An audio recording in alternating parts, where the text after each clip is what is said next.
Now, that didn't bother me a great deal. Colonel Aree faced a similar situation, not necessarily the same as seniority situation, but this is something that goes on. We weren't going to need as many officers of any kind. Every time an officer disappears for whatever reason, you replace him. So we had double sets of officers all up and down the line. Not enough enlisted men. So they consolidated, but that made half the officer corps superfluous. And where there is some job, sometimes, somewhere, for some people, there just weren't that many jobs for full colonels hanging around Charleston in that area. Besides, I was ill. I'm sorry to say that this present affliction is far from the worst I've ever suffered. In fact, on a number of occasions, I've been so ill as to be near death's door. There's one other thing Georgia gave me, swamp fever. That stuff never lets you go, you know. You think you got rid of it, then it comes back. It's almost never as bad as it is the first time. When you get swamp fever, I heard somebody tell me this, you're not afraid of dying so much as you're afraid that you're not going to die. And the odds are good that you will. I have seen men with that thing shaken so hard that teeth cracked and blood flowed out of their mouths. They couldn't control their jaws, shaken so violently.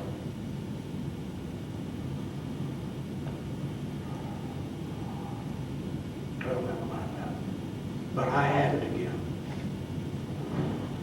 I resigned my Continental Army commission after that.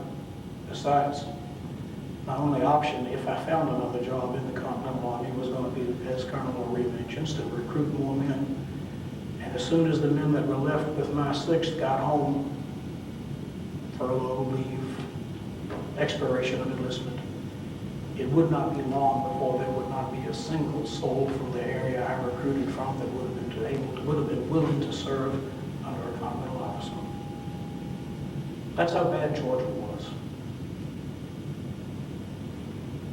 I wasn't too pleased with the thought myself. Had plenty of officers, didn't need me. I resigned. Went home. Had plenty to do there. Served in the legislature again. That's the condition of my life when Colonel Tarleton's men came calling one day. Fortunately, I was warned, never went home, they never got me. I got away and brought to Governor Rutledge my idea for restoring some kind of military force in South Carolina that could prevent the British control of our state. And he agreed with it, and that's how I got my commission. Marion was a Continental officer. General Aree was. They report to General Gates. I don't know what they thought Gates was going to do.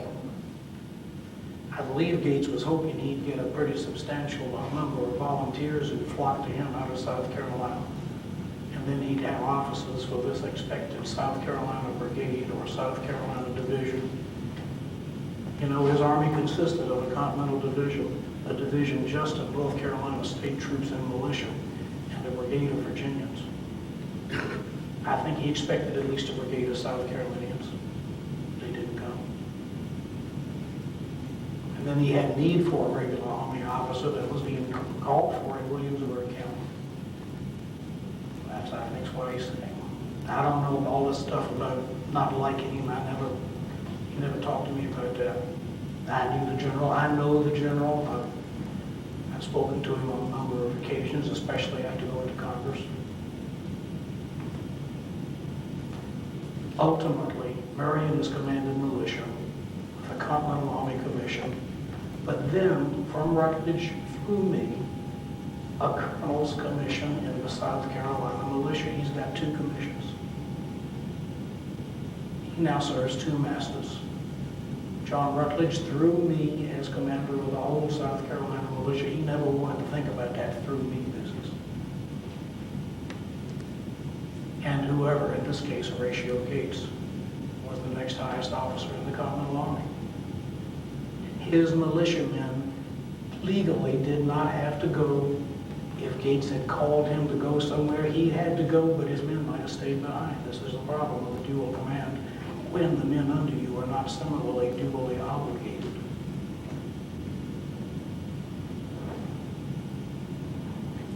I did the best I could with what I had. I recruited a lot of my men myself. Many of the veterans of my Stukes came out to support me. I have to say some of the most reliable and loyal people were the Catawba. Always found friends there. After Blackstocks, somebody could have killed me with a pocket knife. I've never been able to stop them. They took care of me. Some of the Virginians that had lived in the area east of the Wateree and the Catawba River, people that had not been here long, had come down fairly recently. A lot of them joined me. Mostly I'm relying on the people I'd appointed or endorsed. Some of them militia officers. We never wanted to call out to full militia, you understand? At least half the militia colonels you mentioned, Fletcher, were loyalists. You don't call them out if you want to fight against loyalists. General, would you take a short... It's a different group every time I call them. I did not have an army in me. Sometimes it was just me and a few friends. Then I'd send out to call them, and they'd come. Never the same people twice, except usually I have reliable colonels. You don't treat these men like you do regulars. They're not well disciplined. You can't whip them if they have an infraction. You can't imprison them. You don't have a permanent prison to put them in. We're always on the move when we're active. You could try some means of punishing them, but how would you enforce the punishment except with the buddies of the very person you're trying to punish? And if you get away with it once, none of them will ever show up next time you call them. The issue of competence, I think, needs to be looked at first through the lenses of the conditions that I faced. The kind of war I was fighting, don't judge me by the standards of a war I never fought. And second, sometimes it's just flat out mistaken information. Sometimes intentionally so, I'm convinced. Now I'm convinced. For example, in February, end of February 1781, while making my rounds, as they call it, I attacked Fort Watson. Everything I've ever seen says that I tried to scale the walls of Fort Watson, climb the hill, scale the walls. Absolute poppycock. Didn't know such thing. There were some supplies that had recently been taken toward Fort Watson, but understand this. The British did not put people most of the time inside those houses or those little facilities that they built.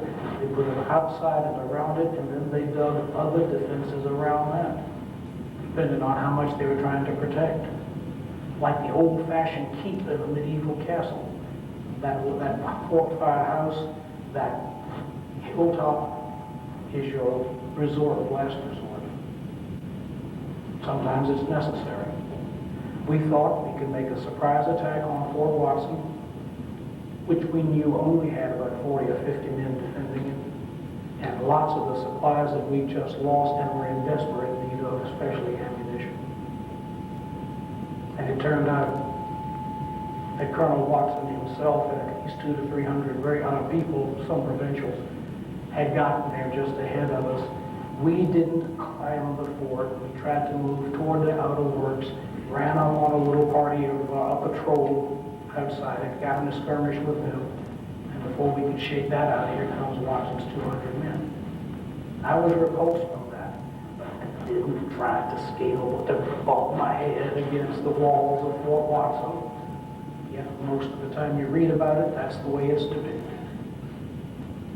Judge me by what I did, judge me by the war I was fighting, judge me by the kind of army I led. There's a lot more I suppose I could say, but I don't think I'd better. I don't want to get hanged. Besides, the way my throat feels, I might not know if I had been.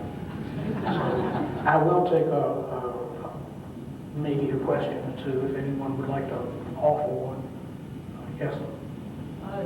Talk about the Catawbas. Didn't you have a large number of Catawbas who rode with you? From 20 to 50. Was that all? So they didn't have very many people left. They suffered so many smallpox epidemics, and they had had so many people into Marion and moving with their spouses to the spouse's location, usually white people coming in to filter into the area to settle. A lot of them would marry Catawba women in particular, and then the women would go, and the men, the children of that would define themselves as white or something in between, and they wouldn't be there on Catawba lands.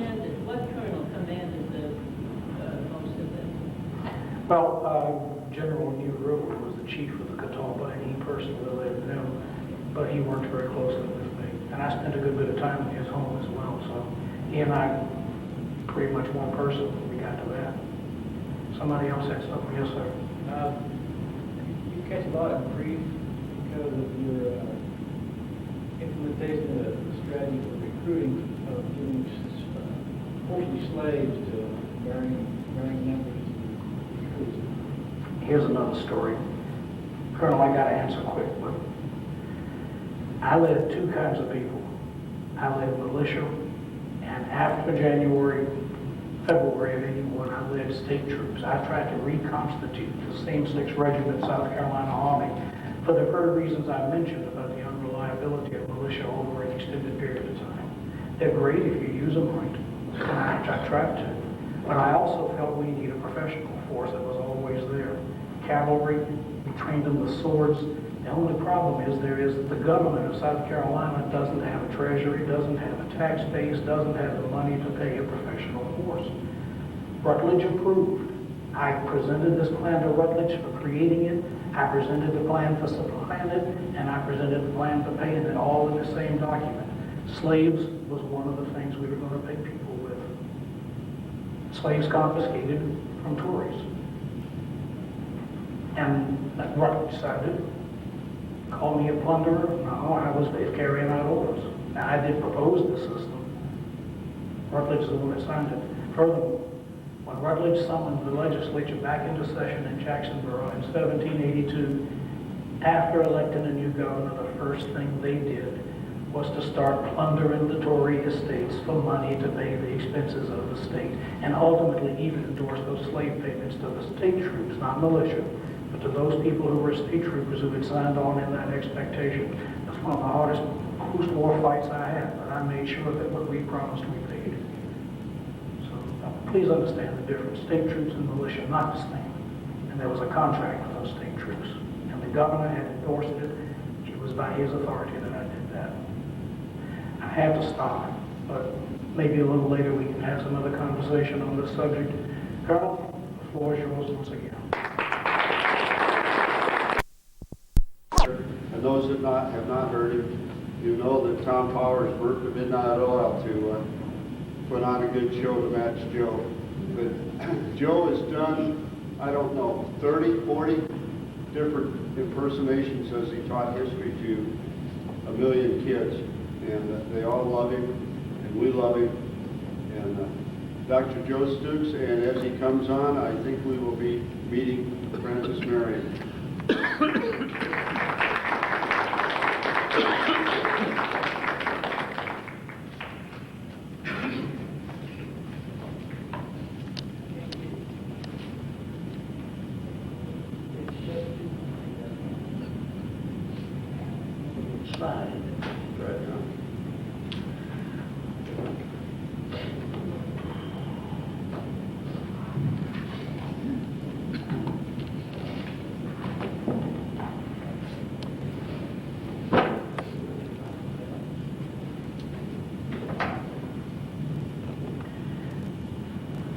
Well, I'm glad to see you at my house here.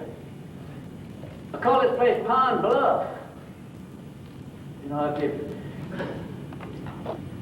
if you'd walk the whole place with me, you see there's a pond down there at the end of the property, and then there's a little bluff over here, and so the name is Pond Bluff.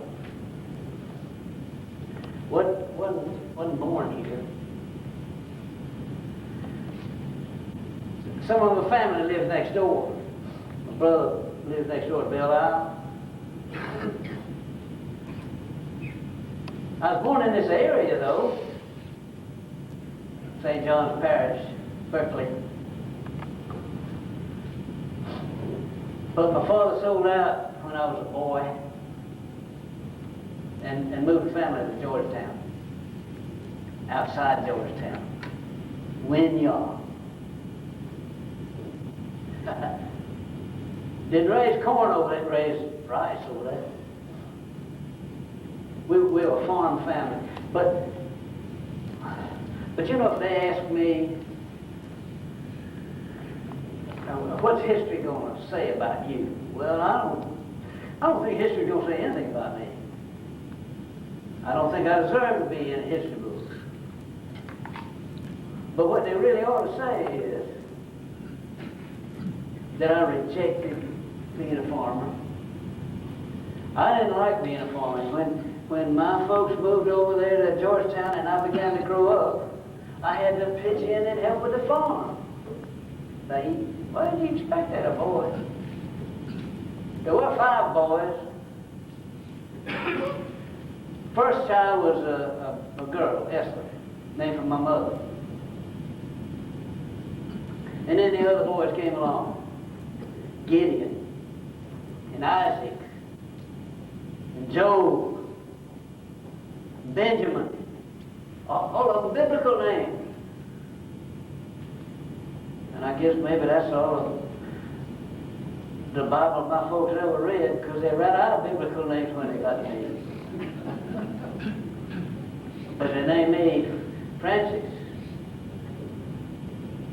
And because we come from France, they taught me how to pronounce it in French. So my name's really supposed to be Francois.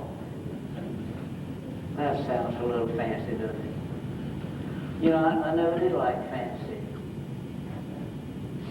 It seems to me like people always call attention to themselves. Well, I didn't have much to call attention to. I had no chores to do over in Georgetown. And I sort of like being out in the open. But you can see how my ankles don't fit exactly right. When I was born, I was a tiny little baby. In fact, one fellow had told my mother that I was so small I could have fit in a quart pot. And the ankles were crooked. And they have been, and I've been a little, I think you call that bow-legged. But I've been strong enough. And as you can tell, I haven't grown very tall. And I haven't ever weighed too much. But I've had a lot of energy. And I can go as long as anybody else. Longer than most people. And I might not look like I'm strong, but I am. When I was a boy, and the chores were done, and was in the right season, I used to go down to the pier at Georgetown, look at those ships, and I just yearned to be a sailor. And I didn't want to be a farmer. Finally, my father agreed to let me go on a cruise, sign on the ship as a crew member. I was 14, that's old enough. So I did, signed up. We went down in the Caribbean, came back. Had a terrible time. Then I came back to the farm, and I never was a sailor. I probably could have been. In fact, I didn't know what I was going to be, except that I was going to be a boy named Francis, whose last name was Marion, and whose ancestors came from France, and who were Huguenots. But the main church, you know, in the Carolinas when I grew up, the main church was Anglican church. And while we were Huguenot people, we didn't go to church very often. Enough. But we learned what the Bible taught. And we learned what morality was. And we know how to be faithful to our duties.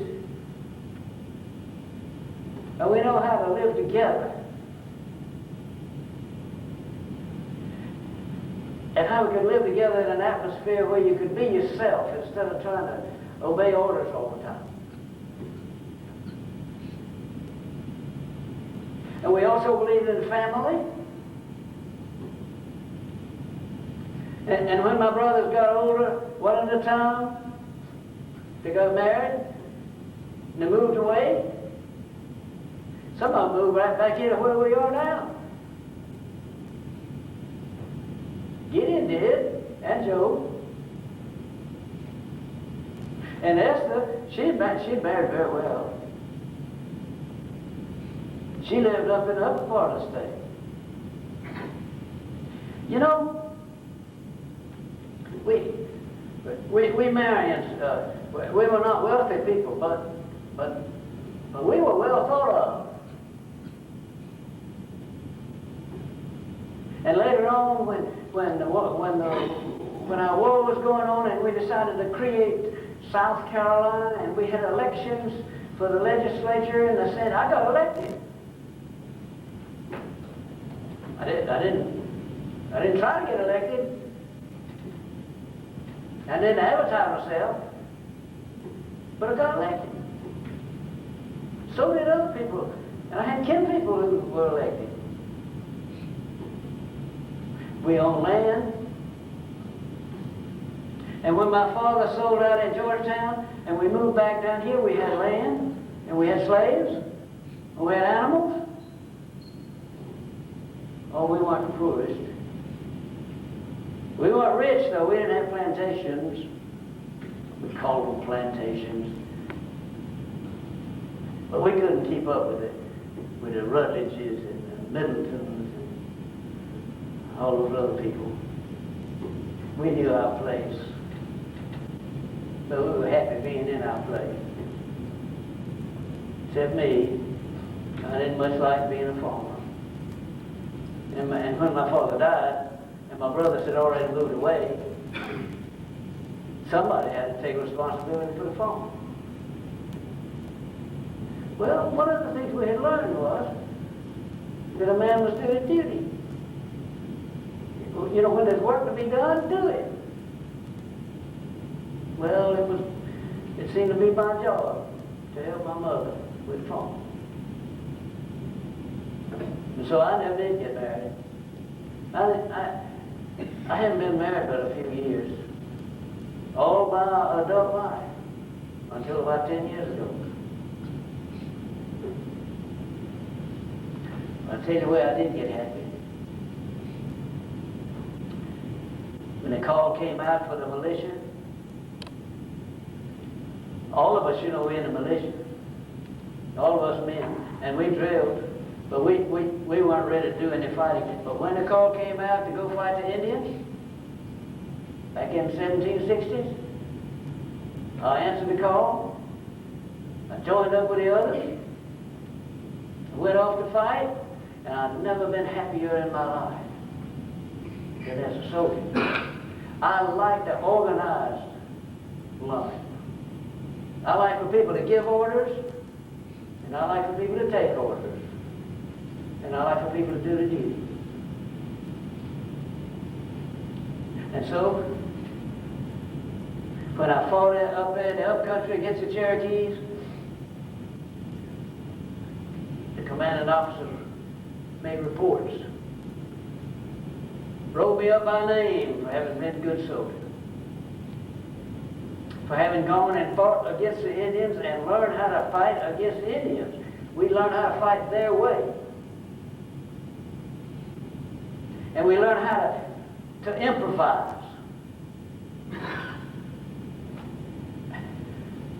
It wasn't something you read out of a book as to how to fight the Indians. You learned how to fight the Indians by doing it. And that's what I did. And I liked the organization.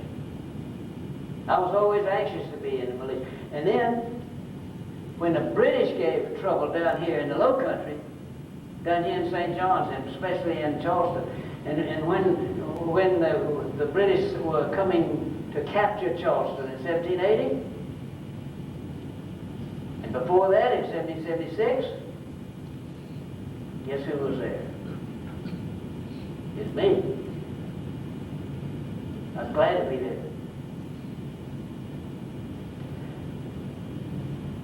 I had joined in with the Army. My commander was a man whom I liked, and who liked me. His name was William Moultrie. And I signed up with him when in 1776, British ships were coming in to try to take Charleston, and we heard about that, and so we went out to Fort Sullivan. Most people know about Fort Sullivan. It wasn't a real fort in those days. It wasn't finished yet. In fact, we had to hurry as fast as we could to try to get it ready before there was a showdown fight with the British. And when the fighting came, the fort still wasn't ready. We had gotten as well prepared as we could, but you had to improvise. That's a word I learned, improvise. You know, I never did go to school much. I hadn't got much schooling. And I don't spell too well. I don't like to write reports. I have to do that. And so I've written reports. But you can tell I haven't been to school. But what I did was to improvise. And when the time came when those British ships were out in the harbor and began to fire at us, we thought we were going to blow the fort down. They didn't do that. But we had a few of our own cannons to fire back, and somebody had to command those cannons, and I did. You know, we hit some of those ships in the harbor, too. You don't just sit up and shoot, shoot, shoot. You aim. You be careful. You try to make every shot count. Sank one of those British ships, got another one to run aground, we forced it to run aground. And the ship turned around and left. We saved Charleston.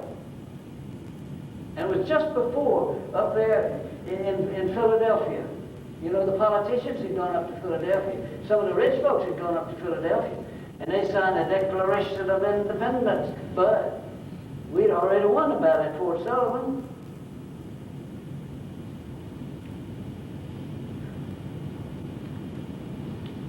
The governor of South Carolina, he was the president of South Carolina in those days, before we had the Constitution written. He was the president, brother. He even sent us a supply of whiskey to celebrate. The man who got the credit that day was a sergeant, and I always felt good about that, because he too never had been to college. His name was Jasper, and he made a heroic act of trying to save a flag we had. You know, we had a blue flag.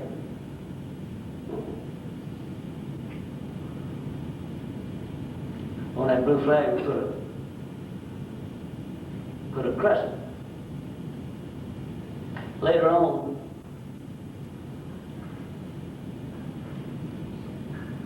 I wore a hat like this sometime,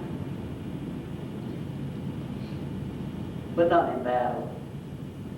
I put the crescent on there. What I wore in battle was a helmet, leather.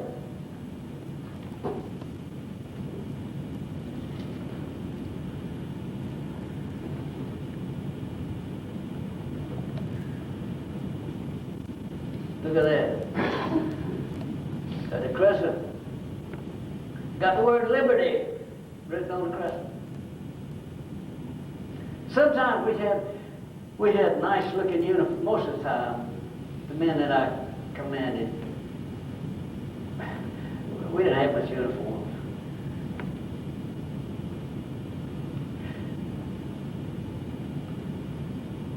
That battle that we fought on on Sullivan's Island was 1776, and it was after that I was still in the Army, and before we even had these helmets and things, I went up to Fort Dorchester. I got sent up there, and then I tried to drill men who had volunteered.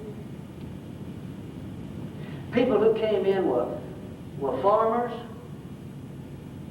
Sometimes they had just been people who picked up jobs. Many of them were people who didn't have jobs, and they just joined in with the Army, and I wanted to make soldiers out of them. I liked order. I liked getting orders and knowing what to do, and I liked obeying orders, and I liked giving orders. But everybody wasn't like that. And you know, to make a farmer into a soldier takes a long time.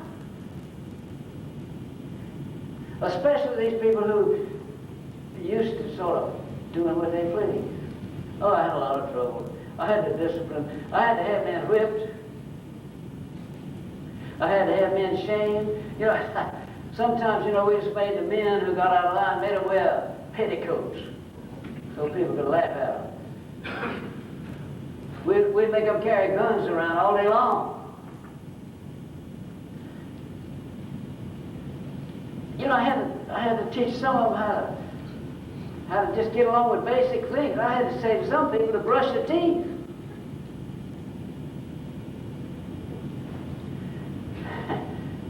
And I had to make them cut their hair. You know, they let the hair grow, wouldn't ever brush their hair, the hair get greasy and long, and the lice would get in them, and then the lice would get all over everywhere. And I had to put out orders, you know. And if they wouldn't cut the hair, then I'd get others to come in, I'd arrest them, and we'd shave them, we'd dry shave them.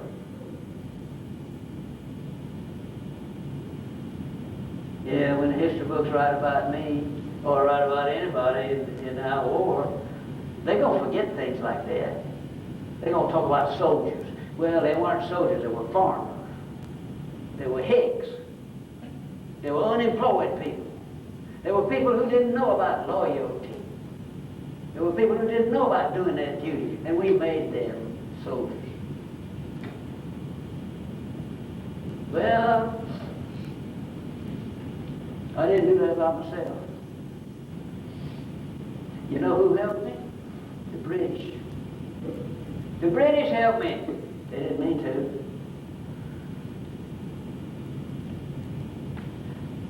I guess you say my real military career started in 1780. I had fought the Indians before, and I had fought the old Sullivan's Island before. I was in the 2nd Regiment, and I went to a party one night downtown with all officers go to the parties.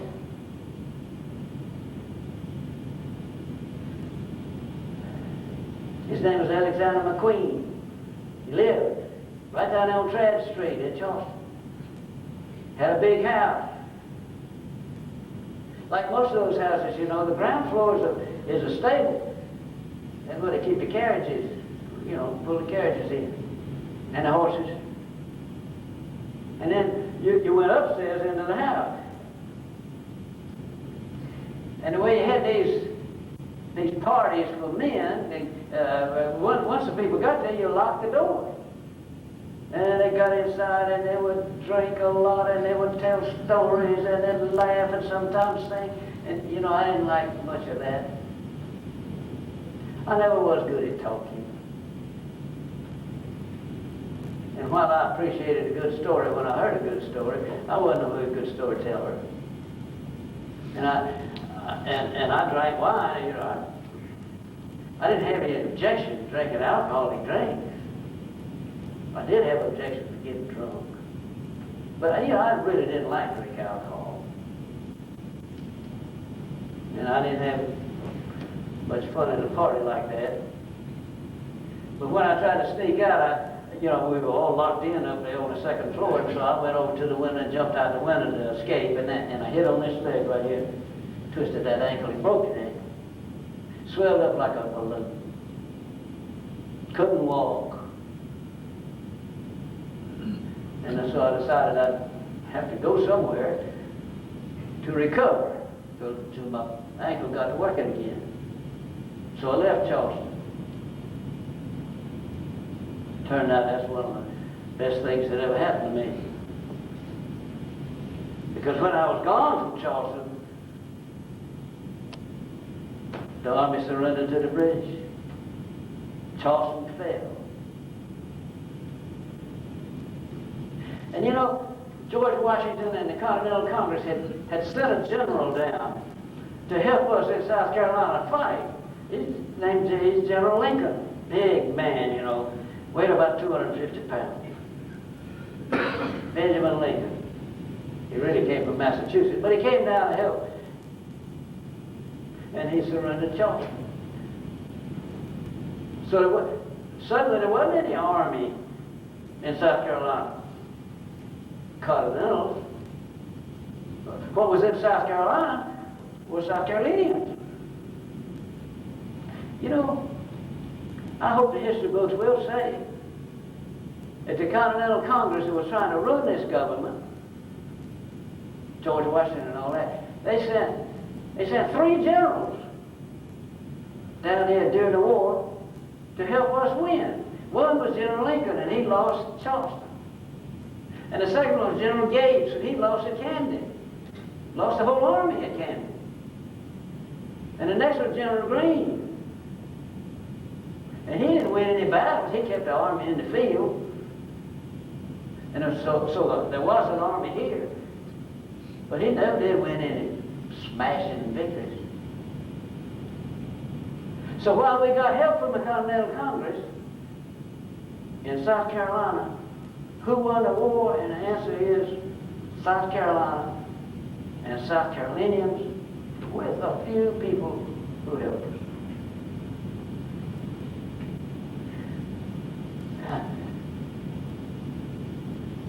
After Charleston surrendered, it looked like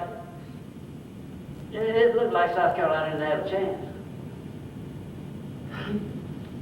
Later on, just about 6 months later, they had another battle up in Camden.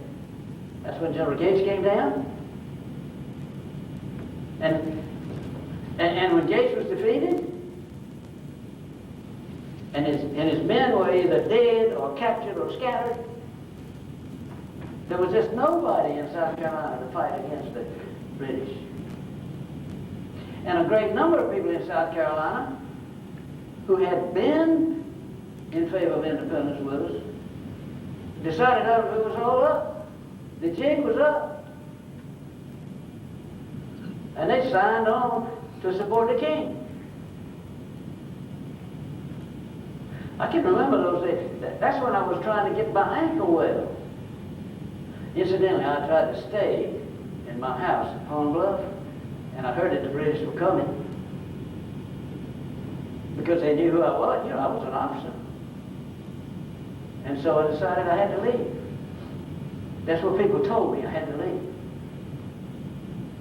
But I still couldn't walk. I could ride, but it was terribly painful. So I went up to North Carolina. I stopped at my brother Isaac's house. Isaac was living in Little River. I stopped and stayed with him a few days. Then I went on into North Carolina. And so here I was. I was an officer, but I didn't have any men. Eventually, 15, 20 people. And we called ourselves soldiers. I was the only one who had a uniform. And we looked terrible. I will admit we looked terrible. And we didn't know what we were going to do. But we did know that General Gates was coming down, and so I reported to General Gates. And he looked at me. You know, I'm small and I'm bow-legged, and I'm ugly. I know I'm ugly. And then he looked at the men, and some of them were sick. We didn't have any guns worth counting. We certainly didn't look like any soldiers. And I reported to him, told him I was an officer, had a rank, Continental soldier?